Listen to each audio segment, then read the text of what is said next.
Hey there, I'm Lee Ullman here with some big news from the National Young Farmers Coalition. We're partnering with Heritage Radio Network on a special season of The Farm Report. It's all about what's happening with the Farm Bill and how it impacts farmers and eaters. I am growing diversified vegetables on land that's been in our family for 150 years. And so with the pandemic, gentrification, property values going up, we had to sell the land and we lost it. Join us as we uncover the untold stories behind this massive piece of legislation that shapes how we grow our food, what we eat, and so much more. The problems we have had, those are things that come from earlier Farm Bill and USDA policy, right? Like Earl Butz, get big or get out.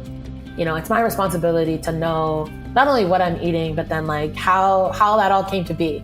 And realize like, wow, like this piece of legislation, all this money, like it's technically something that I support as a taxpayer.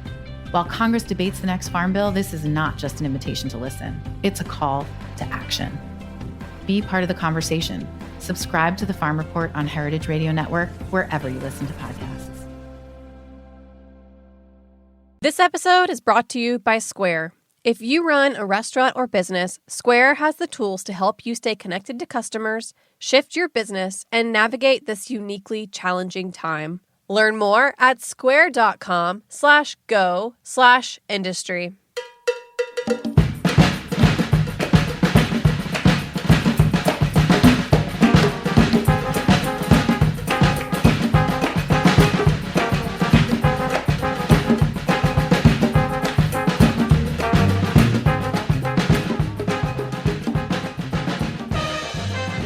Welcome to All in the Industry on Heritage Radio Network. I'm your host, Sherry Bayer, and it is Wednesday, May 13th, 2020. This is the 250th episode of this series, which is dedicated to behind-the-scenes talent in the hospitality industry. Today, my guest is the Managing Director for a New York City restaurant group and Managing Partner of an investment and advisory platform, and I will introduce him fully in a moment. First, as I do on every show, I will start out with my PR tip, and then later we will have my speed round game, industry news discussion on COVID-19, my solo dining takeout experience, and the final question. As the founder of Bayer Public Relations, I'm going to tip the show off with my PR tip of the week. So today's tip is to celebrate milestones.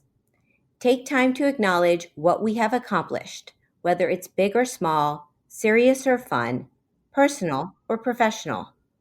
If it's meaningful to us, then it deserves recognition and all of the feel goods. So on that note, I'm really proud that today's show is our 250th episode. It has been an honor and a joy to be producing and hosting this podcast since 2014, and I'm so grateful to have had the opportunity to speak with so many leaders in our hospitality industry and help share their stories. And I look forward to continuing to do so.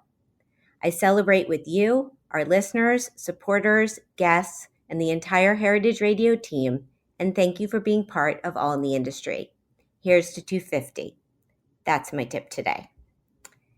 Now, I'm very happy to be joined on this episode by Michael Schatzberg, who's otherwise known as Schatzy, and he is the Managing Director for Branded Restaurants and the founder and managing partner of Branded Strategic Hospitality. Michael has over 35 years of marketing, brand development, management, and hospitality experience. He runs 2 Big Daddies and 2 Duke's locations in Manhattan and advises many startup hospitality technology companies through Branded Strategic.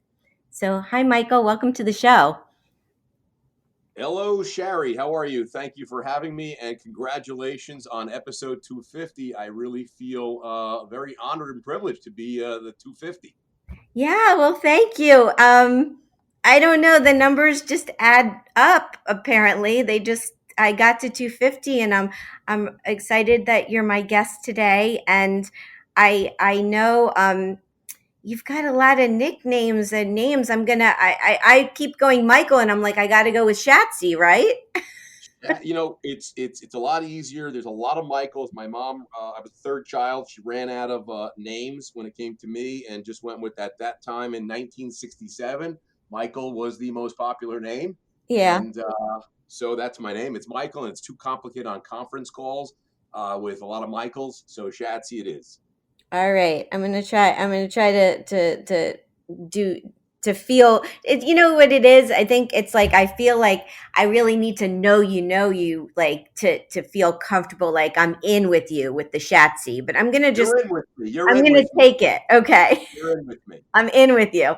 So Yes. Shatsy, let's talk about your career. Like how did you first get started and what drew you into the hospitality space? Great question. Well, I started out really in the clothing business, working for a family business, making schmatas for all of you New Yorkers out there. Um, and My dad was sold his company, and I was looking for something else to do.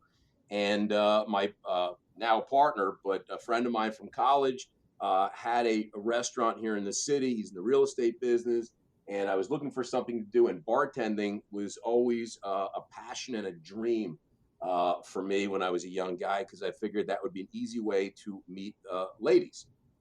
And while I was in trance in kind of thinking about what I wanted to do, I started bartending at a restaurant on 19th Street called Duke's, and I loved it. Had a great time. Started giving my now partner again a lot of ideas, and he said, "Schatz, why don't you just why don't you help me run this, and you'll buy in and be my partner." And that's kind of like how the story how it all started.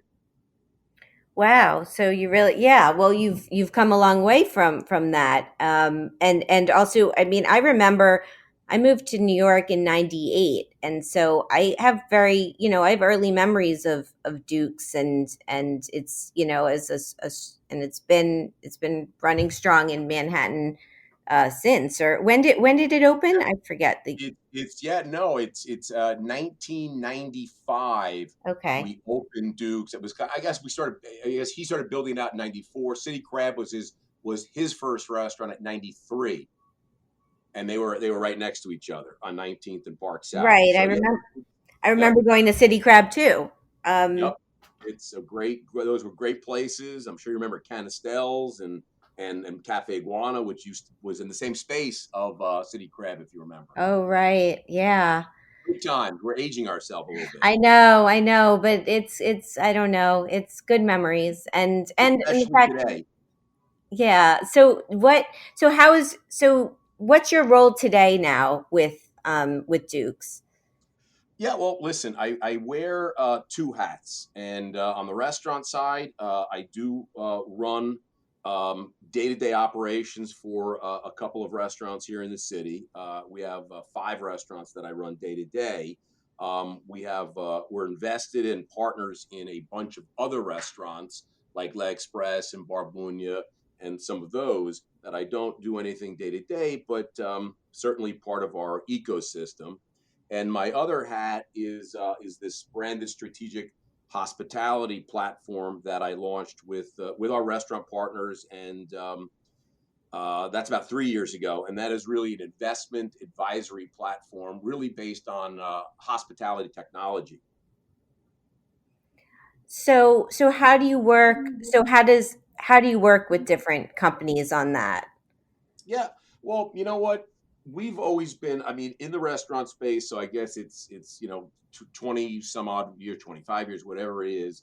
Always early adopter of technology and hospitality technology. Just something I always thought was interesting, and I figured there would be great benefits. Uh, Again, Open Table was a startup like 23 years ago. And I remember they had an office. They were in San Francisco. They moved an office here in New York on Park South. And they came into City Crab at the time, a salesperson, whoever it was. And they pitched us on this idea of reservations. And we didn't take reservations at the time. And I got to be honest with you, a lot of restaurants back in those days didn't take reservations. You didn't need to take reservations because there was really there was no takeout and delivery at that point, really. And so I just found it really interesting. So we put it in and we used it not even for the reservations, just because it would manage our book. I found 20 years ago, my partner Jimmy was in finance, and he said, Schatz, there's this really cool company we're now using in our offices to manage ordering and paying for meals, so we can bill the right clients, etc. It's called Seamless Web. You should meet these guys.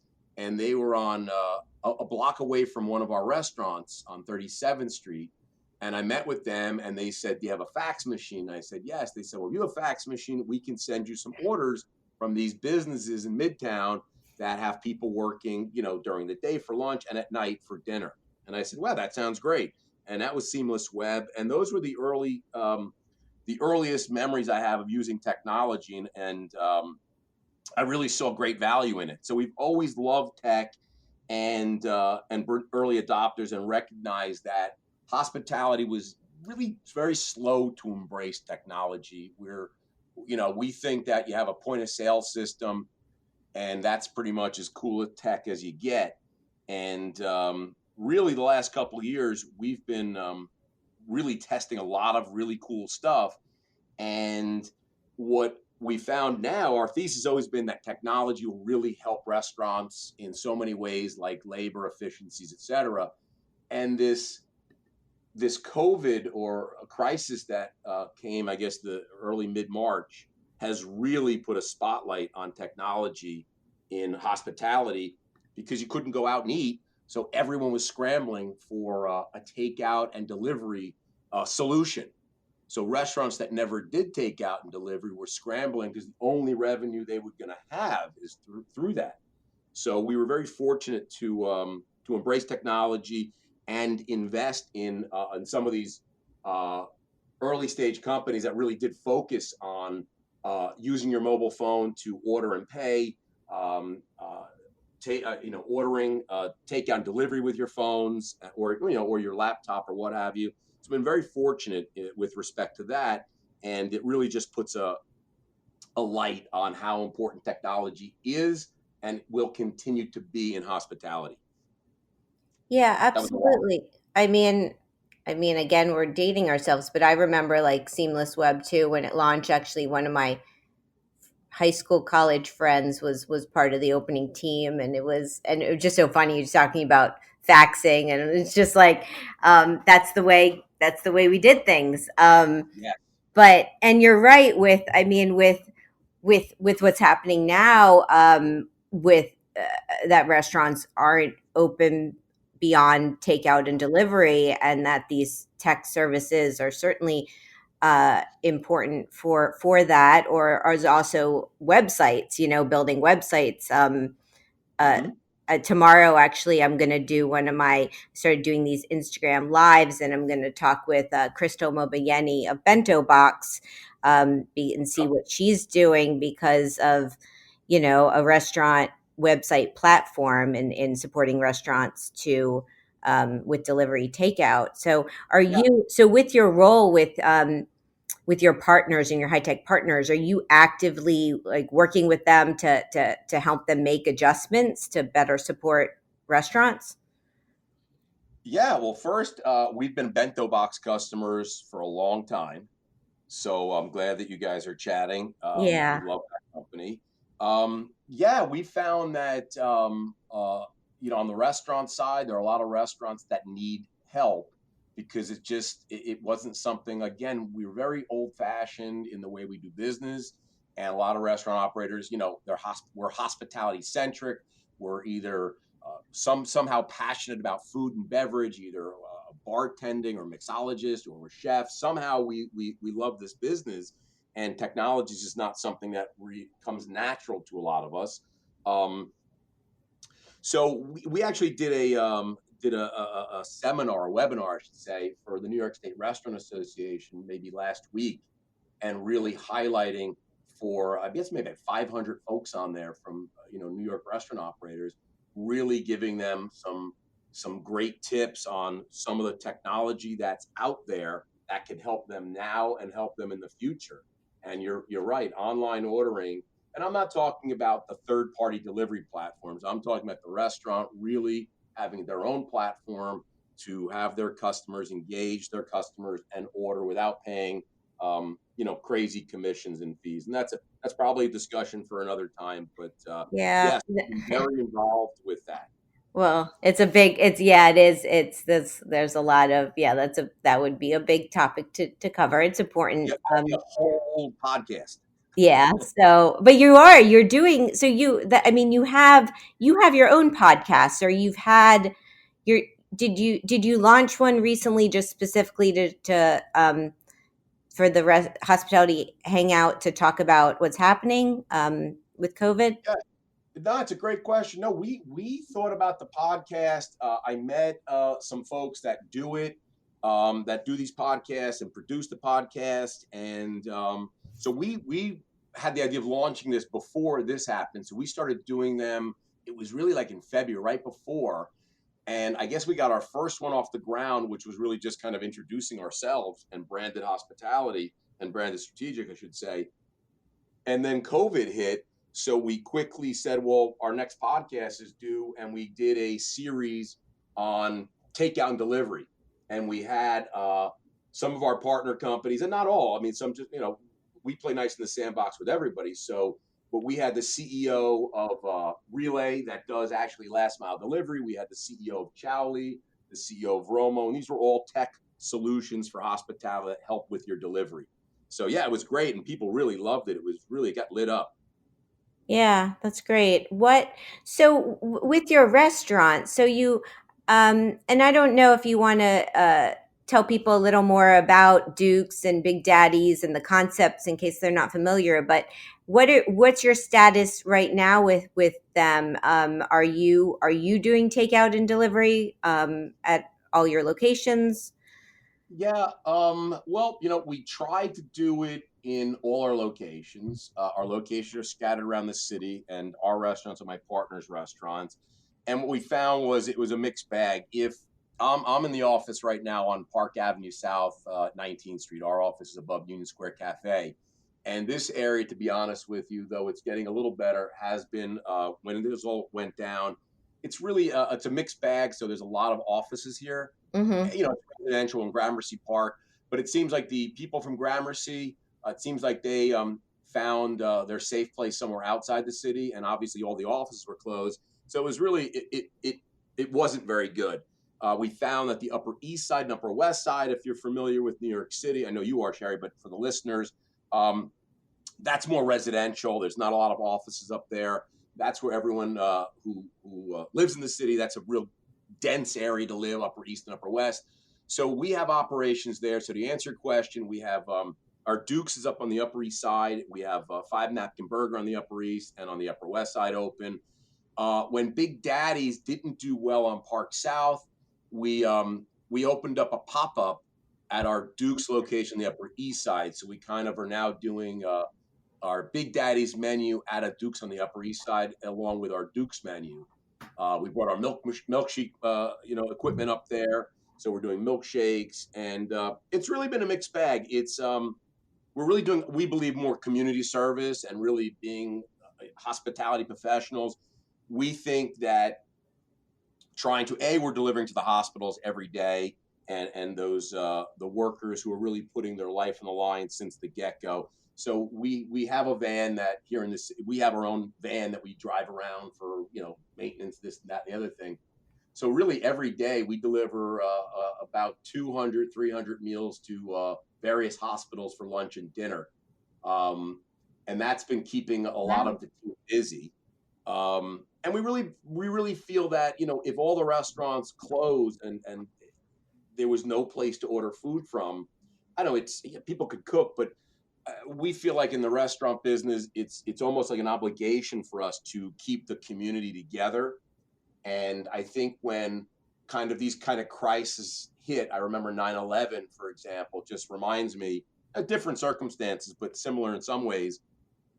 I remember how everyone wanted to come into the restaurants and sit at the bar and watch. We had a TV at one of the restaurants at the time, and kind of, get together and kind of talk and everything like that. And I know that's not happening right now, but the idea of having our restaurants open and giving them a little sense of calmness and neighborhood and comfort, that some of the restaurants that they know and love are there to deliver food, like, the mac. I mean, for Duke's, it's mac and cheese, it's burgers, it's wings, it's that kind of food. So yeah, so we feel good about that, and I think our team that comes to work every day is feels real good about it, that they're doing something special and really helping things out. So it's not a viable business model. Some people say, "Oh, you're open, that's great," and we're open to really feed the neighborhood, feed the hospitals, and keep some of our employees engaged and working. But it's certainly not enough to keep the restaurant model the way it's designed to work. I mean, these restaurants, at least ours, were built upon being fully occupied with people drinking and engaging and watching sports and having, and really what we know as a full New York City restaurant. Yeah. Yeah, no, it's I hear you, and it's great that you are doing that with the hospitals and that you are able to have some of your staff still on board. And let me ask you my question from my last episode. On episode 249, I had on Danielle Chang, the founder and CEO of Lucky Rice and the host and creator of Lucky Chow, and William Lee, the co-host and co-producer of Lucky Chow and contributing editor of El Decor in Town and Country.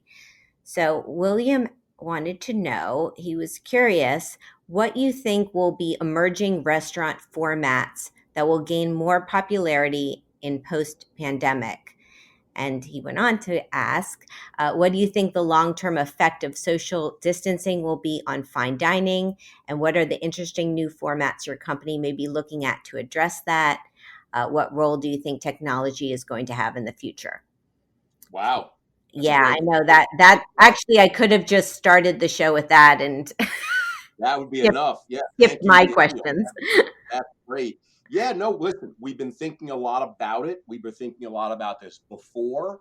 We're thinking a lot about it now. Everyone really wants to know. So, on just a few high level things on technology, since that's kind of the area that we play in, we always felt that takeout and delivery was something that was eroding restaurant dine-in sales for the last couple of years. It hasn't been it wasn't this overnight thing, that takeout and delivery. It's been growing and growing and growing.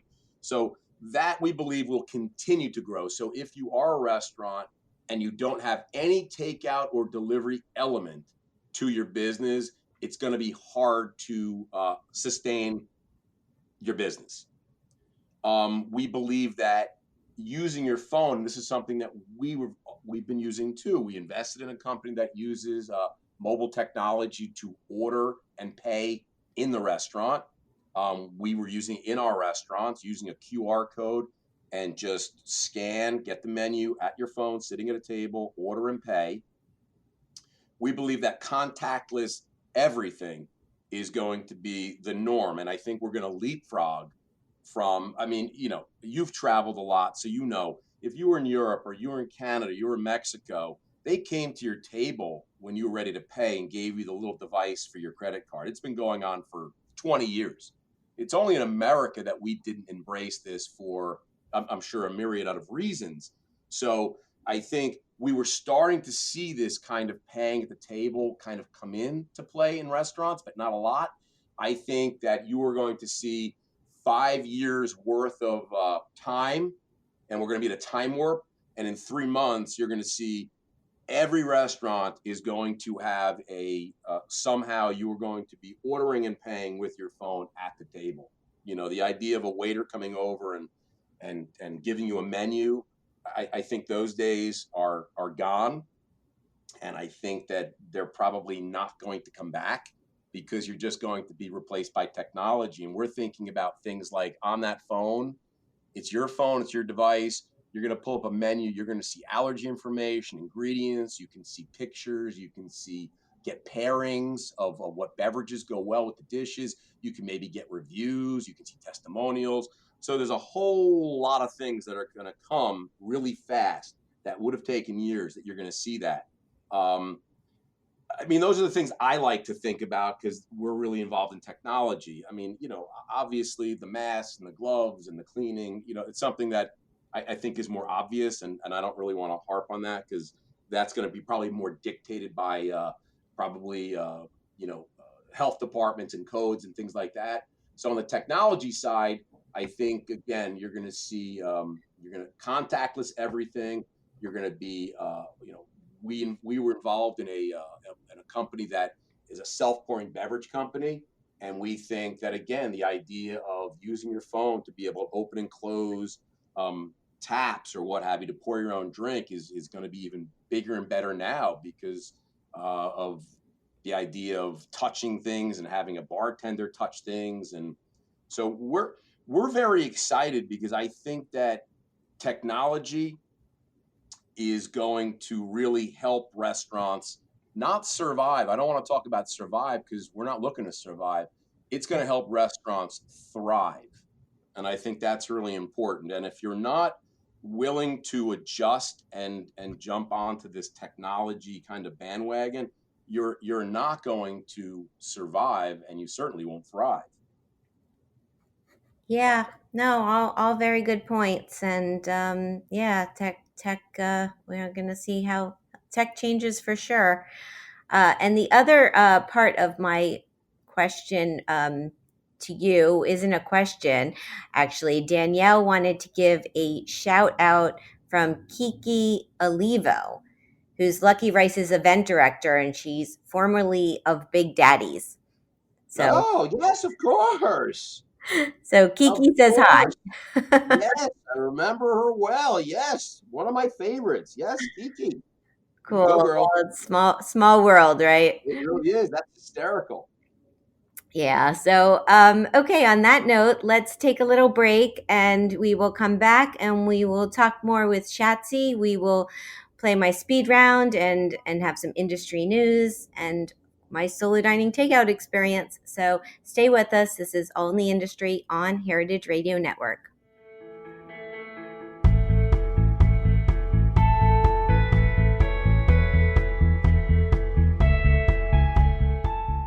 This episode is brought to you by Square.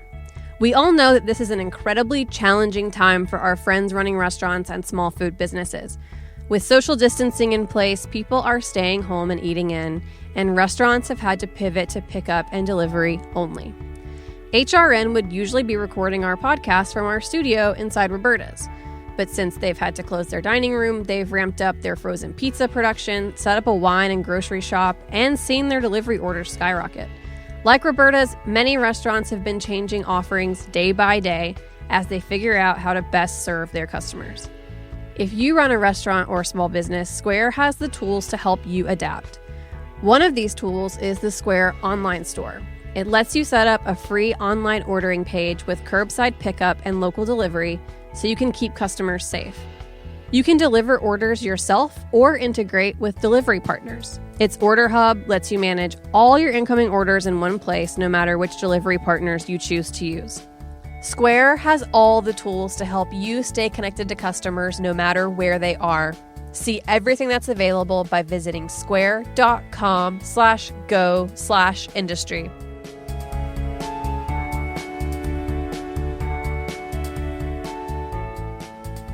Welcome back to All in the Industry on Heritage Radio Network.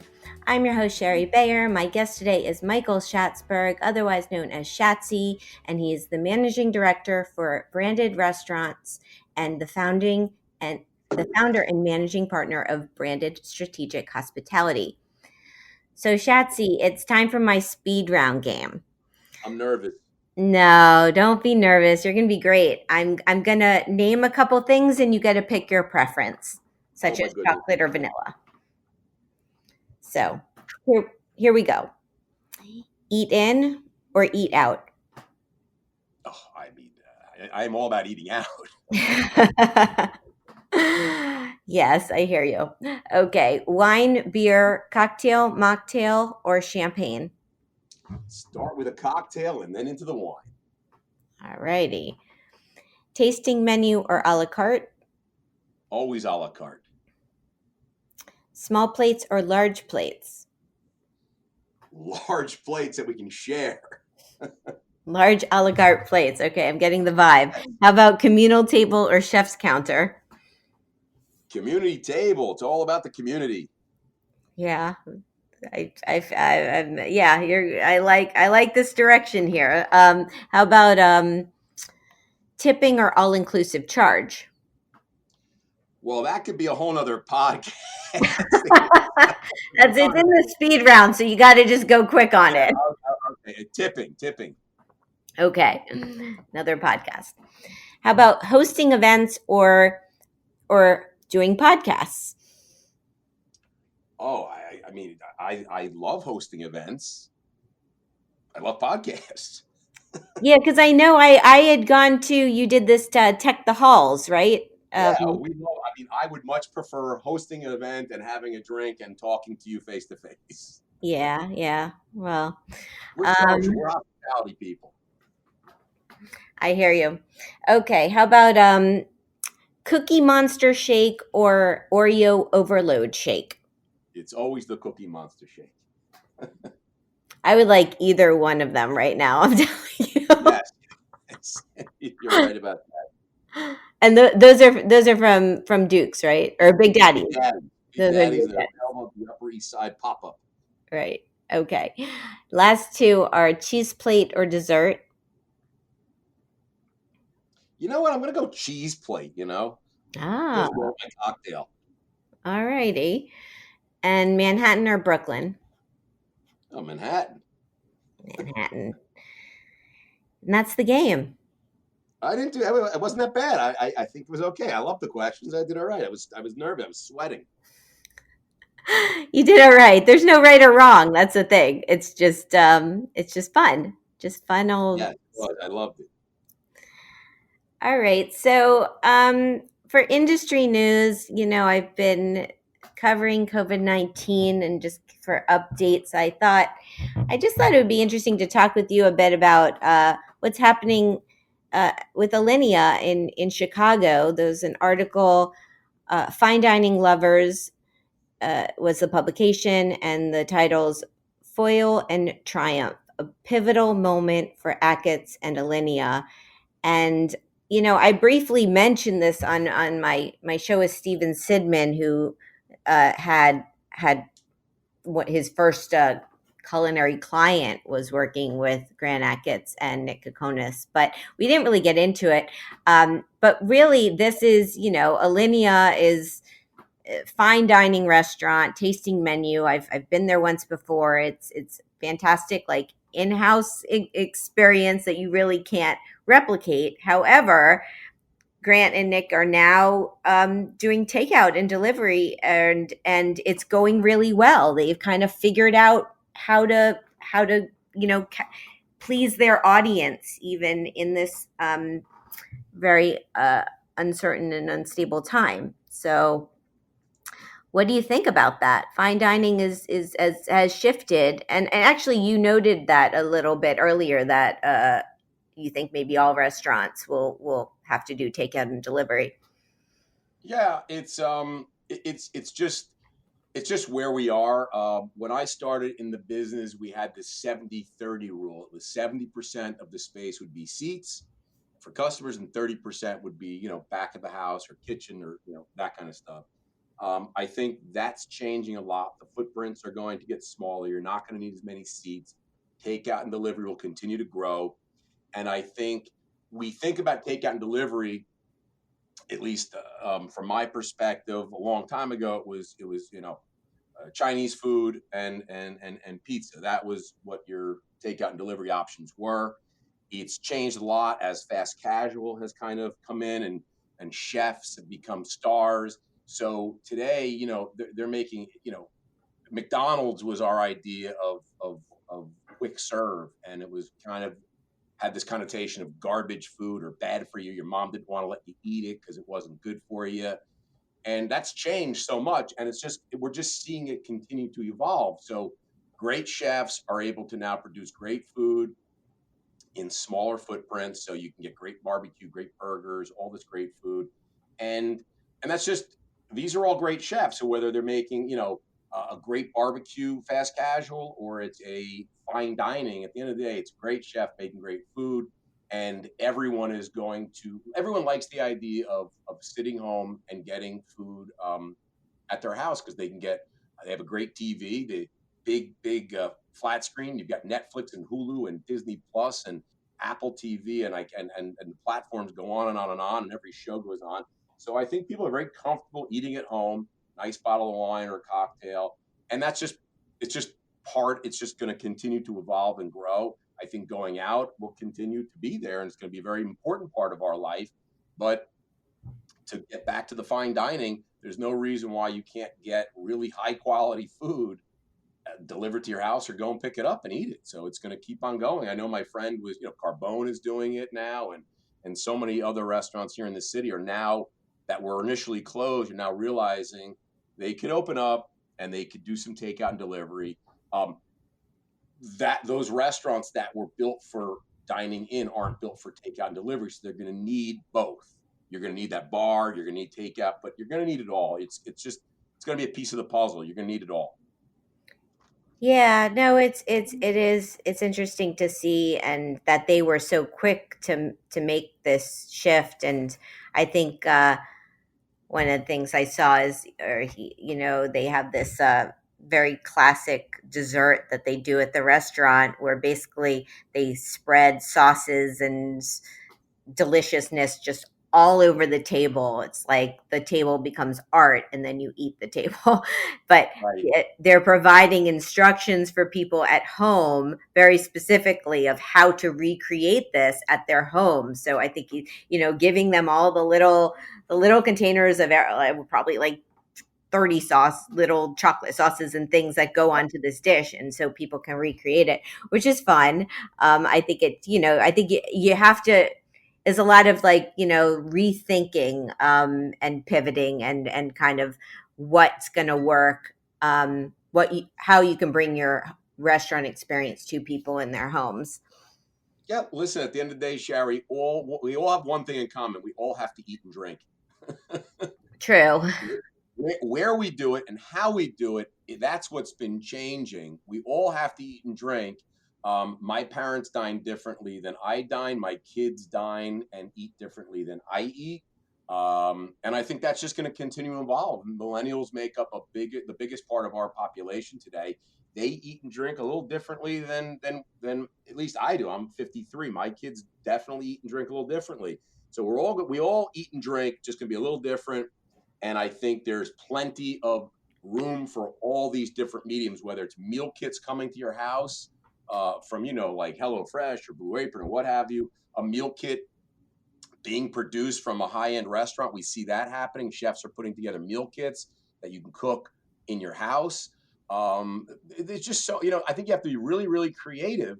And I don't think that it's just because of this crisis. I think this crisis has magnified it and really put a spotlight on it. But these are things that we've been thinking about, restaurant operators been talking about, and we've been doing. The people that are innovators have been doing it already.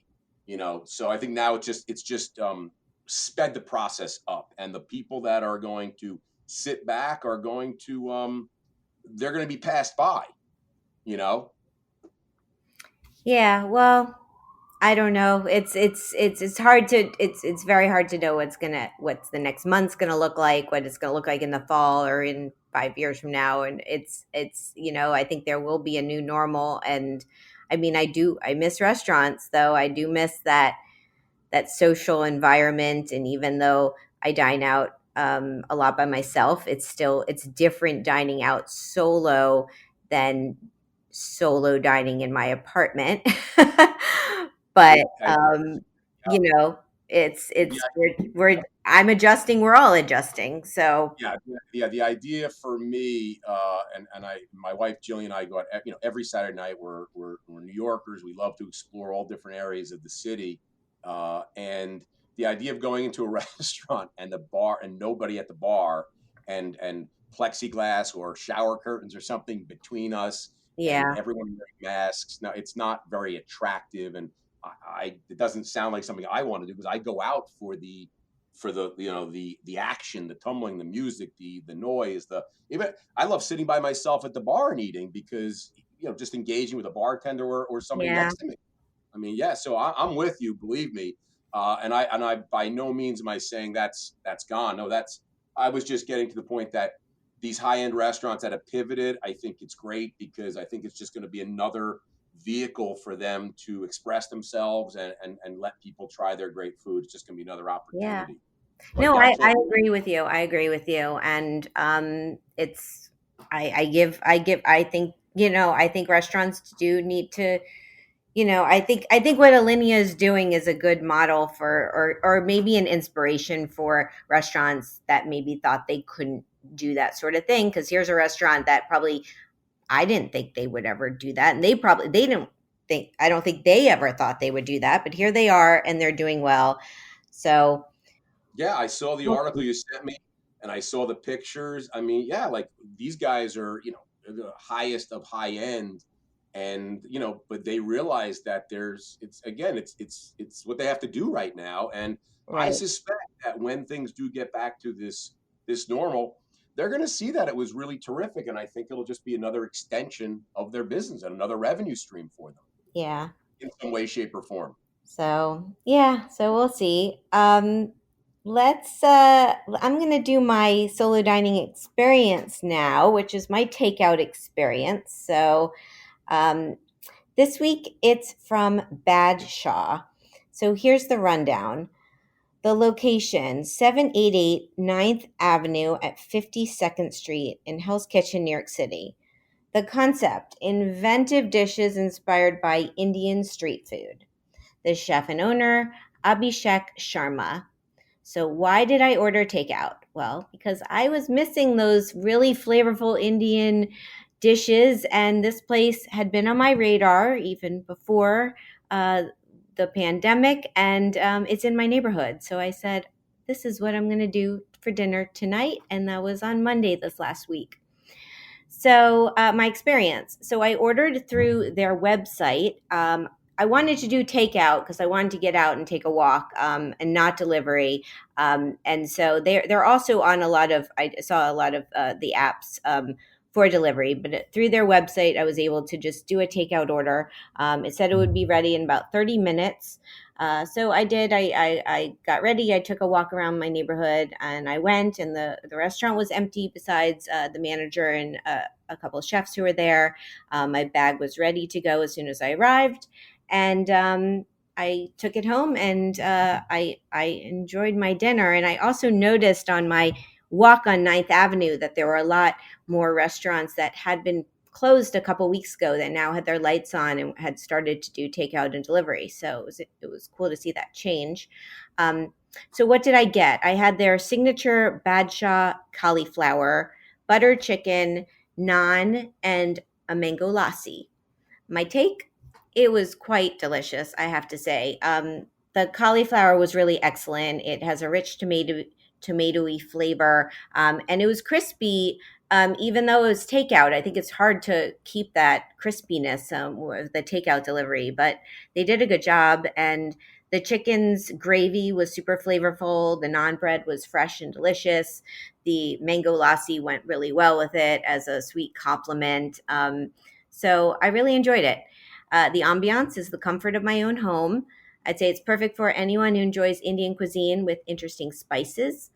Interesting tidbit, Chef Sharma was born in New Delhi and was raised in New York. And the name Badshah comes from the Hindi term for king of the village. Personal fun fact, I think I'd like to challenge myself to make Indian food at home because that's something I haven't done. And so, yeah, I'm putting it out there. We'll see if I can create some of this magical stuff myself. The cost of my meal was $41. That's not including tax and gratuity. Would I go back? Yes, I would. And their website is badshahny.com. That's BADSHAHNY.com. So there you go. Have you, Shatsy, have been eating any Indian food? No, no, I really haven't. But I'm very curious to see when you do make this Indian food. I'd like you to invite me over because I want to see how it comes out. I know. Well, I think it's a matter of me getting a lot of spices I probably don't have, or maybe it's Yeah. not. I don't know. I have to look into it. Well, I know there's some great little Indian little markets on Lex in the 20s, so you have no problem getting the spices. Yeah, yeah. Well, yeah, I will stay tuned. Yeah, keep me posted. I'm very curious. I mean, right now at home, I have been cooking chicken. I've been cooking, but yeah, I haven't gone that direction yet. So we'll see.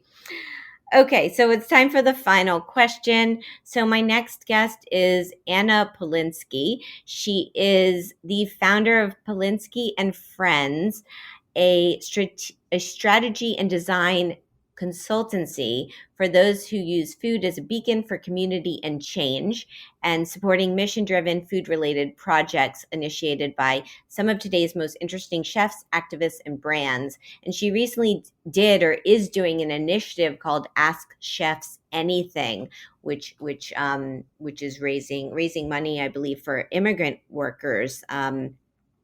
So, Michael, what would you like to ask Anna? Yeah, thanks, Sherry. I did a little research and I saw that Anna was certainly involved in it looked like graphic design, interior design, that type of thing for the restaurants and hospitality. So I think based on a lot of our conversations, if you were going to build a restaurant today, post COVID, with everything we know, I would love to know what Anna thinks or what she feels that's going to look like. The footprint, the design, the layout. Is it going to have, a window for pickup and delivery? Is it going to be a separate entrance and takeout? And is the bar going to be a big bar, a little bar? Are we going to have a bar? Just what are her thoughts on what if I was building a restaurant post COVID? What does she think this is going to look like? Yeah, that's a great question, and I'm curious to know too, and I'm sure I would think she is giving it thought. So I did see a restaurant. I think it was in Colorado. I don't remember where. Maybe you saw it on the news or in the blogs. And the owner put shower curtains between each table, clear shower curtains. I And I saw something like that, and I was like, oh my. I hope and then I also spoke to some friends in China, and they sent me pictures of them eating, and everyone has plexiglass between them. So I just hope that's not what I'm in. That's not what we're in for, because I don't like the idea. Yeah, no, I don't really like that either. I did notice on another outing I took on I was up on the Upper West Side, and it was a nice day out. There was a restaurant bar that turned around, I guess a mobile bar, and it was facing the street, and they had French doors, and there were people waiting on the street to get frozen margaritas and things from the bar. And I was thinking that New York might turn into a street party, a socially distanced street party this summer. Yeah, listen, New Yorkers are one thing about New Yorkers. It's we are a crazy bunch, and we will survive and be creative, and it's great. It's great to see, and I do love that 7 o'clock. Everyone banging on pots and pans every night. I don't know if that's just a New York thing or other cities, but I do love it. It makes me smile, and it's kind of cool. I love it too. It's like I don't have no idea what day of the week it is, but I do know when it's 7 o'clock, it's like such a nice reminder. Yeah, it's cocktail time for me. That's my cue. It's like, yeah, no, it's really nice. It's such a it's especially because the city is really quiet, or it has been. And to get that, and that just you feel that love and support, it is really nice. I actually take my phone out and video it a little bit with the sound, and I send it to my wife, who's hunkered down out east, and when she texts me back like I'm crying when because it is kind of moving and nice that with all of this and all the pain and suffering that a lot of people are going through in so many different areas, it is nice that we come together for that. It makes me smile, it gives me a little goosebumps. Yeah, me too. And Yeah, that's the show. I wish you the best. And it sounds, I know you have a lot going on, but it really seems like you're on it. You're figuring things out with your team, and I look forward to listening to more of your podcasts and everything you're doing, and when you can do events again. Yeah, So I'm looking forward to having a drink with you at our bar without social distancing. yeah, that would be great, and I look forward to that too. So thank you so much for joining me today. Thank you for having me. This was awesome. Thanks. So, my guest today has been Michael Schatzberg, Shatsy, the managing director for Branded Restaurants and the founder and managing partner of Branded Strategic Hospitality. His websites are brandedrestaurants.com, brandedstrategic.com, and he's on social media at Foodie Guy NYC. I'm on social media at Sherry Bayer, at Bayer PR, and at All Industry. My Facebook page is All in the Industry, and my websites are BayerPublicRelations.com, SherryBayer.com, and AllInTheIndustry.com. All of our shows are archived at heritageradionetwork.org. We are also on iTunes, Stitcher, and Spotify. So as I said earlier in the show, tomorrow, May 14th at 3 p.m., I'm going to be on Instagram Live at All Industry with Crystal Mobayeni, the CEO and founder of Bento Box. So you can tune in then on Instagram stories, and it'll also be available in the archives at IGTV. Thanks to my engineer today, Amanda Wang, and thanks again to Shatsy. I'm Sherry Bayer. Be safe and be well, and thank you for being part of All in the Industry. Bye.